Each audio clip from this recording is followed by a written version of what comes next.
Graziano Azzalin, vicepresidente della Commissione Agricoltura. Il gruppo consigliare del Partito Democratico ha incontrato i rappresentanti di Agrinsieme, questa nuova realtà associativa degli agricoltori nel Veneto. Sono emersi da questo incontro numerosi spunti sia in chiave di proposta che anche di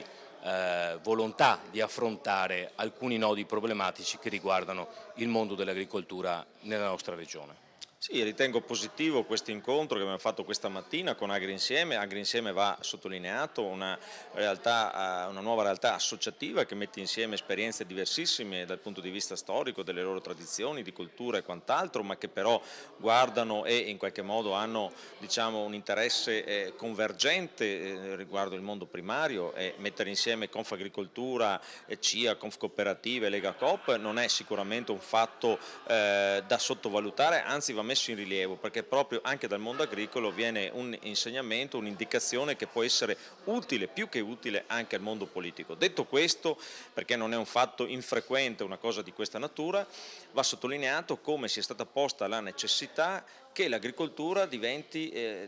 prioritaria nell'agenda politica della regione, perché nei fatti non lo è.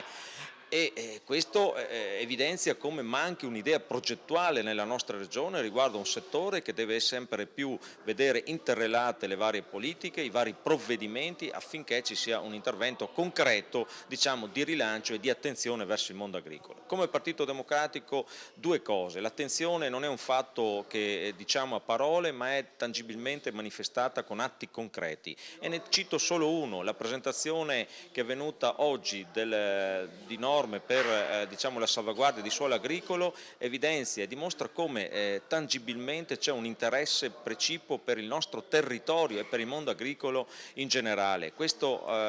La politica invece della Giunta è stata solo quella degli annunci. Ecco, noi sfidiamo questa amministrazione a produrre quanto prima una legge in questo senso, perché la salvaguardia del territorio non si manifesta a parole ma con atti concreti. Il secondo aspetto riguarda il piano di sviluppo rurale. A breve sarà l'attenzione del Consiglio regionale. Ecco, credo che su questo non dobbiamo arrivare impreparati, e quindi per queste cose e anche per alcune misure da contenere nel bilancio di previsione chiederemo